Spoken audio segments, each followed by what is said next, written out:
Bonjour les apiculteurs et les apicultrices, bienvenue dans cette nouvelle vidéo. Ça fait un moment que je voulais vous faire un partage sur ma compréhension, sur ce que sont les lectures akashiques, mais surtout sur ce qu'elles apportent au quotidien.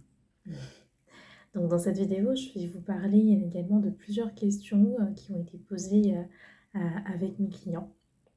L'idée étant de ramener les lectures akashiques dans une compréhension simple et utilisable par tous.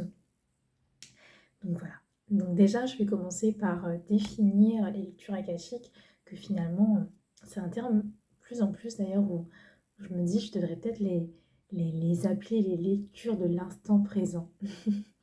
Donc en fait, l'akasha, c'est représenté comme étant la bibliothèque de notre âme. C'est-à-dire que c'est vraiment cet endroit qui contient l'ensemble de nos mémoires, qu'elles soient de cette vie, donc de notre enfance, notre adolescence, notre vie d'adulte, qu'elles soient de notre arbre généalogique, mais également de nos vies antérieures. Donc à quoi ça sert concrètement d'accéder à cet espace?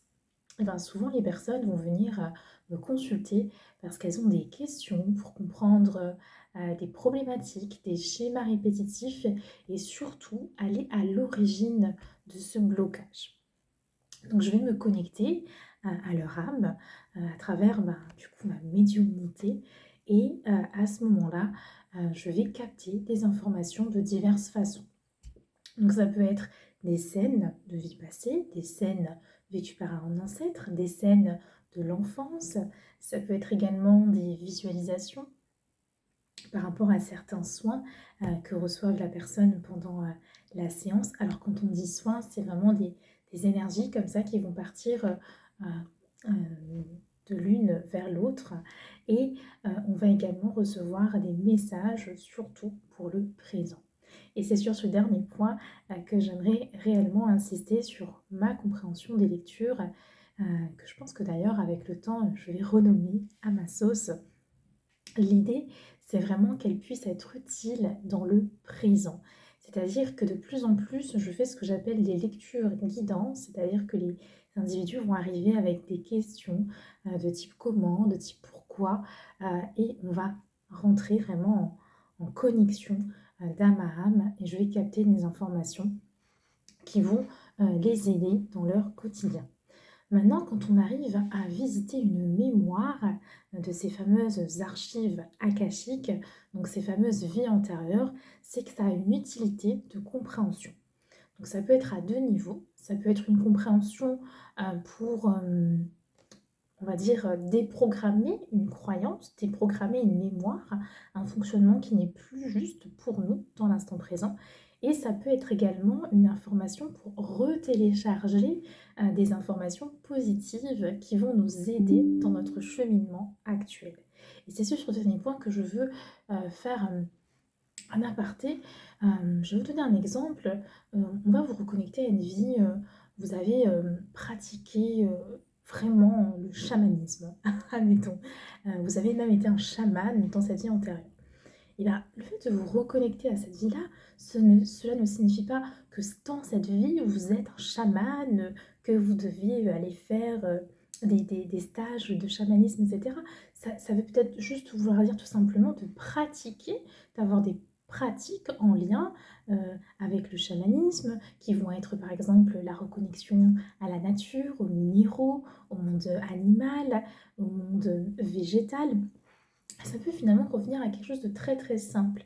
Donc c'est-à-dire qu'il faut toujours réussir à faire le lien entre cette mémoire qu'on nous montre et l'utilité qu'elle a dans notre existence actuelle.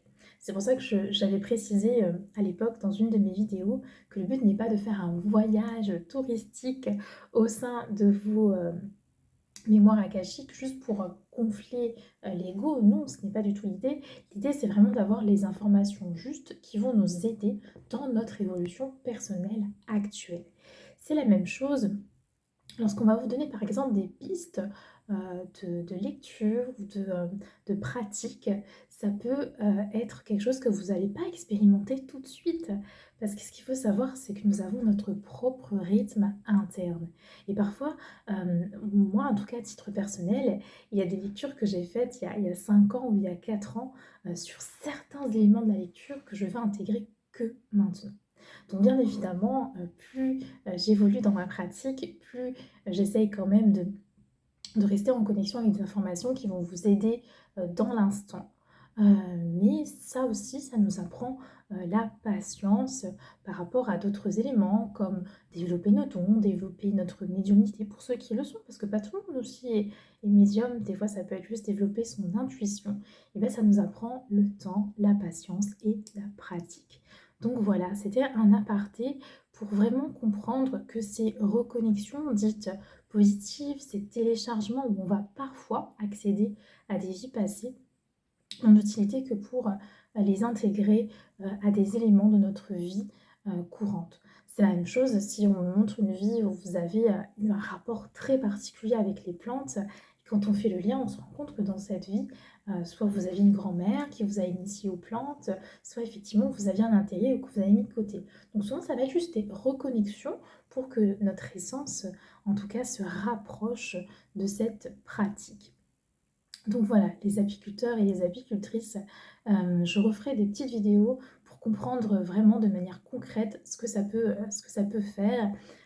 Parce que ce qu'il faut retenir, c'est que le seul instant qui existe réellement, c'est l'instant présent. Même chose, je terminerai là-dessus, quand on a parfois une projection du futur, comme j'aime bien le dire, c'est une possibilité dans l'infini des possibilités. Parce que nous avons toujours notre libre arbitre et en fonction du chemin que nous allons prendre, parfois ça peut changer un petit peu la perspective de ce que le médium va capter. Il est toujours important de se refaire une réappropriation de la séance avec sa propre compréhension et son propre discernement. Ne mettez pas votre pouvoir dans les mains d'une autre personne. Gardez vraiment votre discernement. Je suis un être humain, vous êtes un être humain, mais vous êtes la seule et unique personne à savoir ce qui est bon et juste pour vous. Voilà, je vous souhaite une très belle journée, les apiculteurs et les apicultrices, et je vous dis à très bientôt.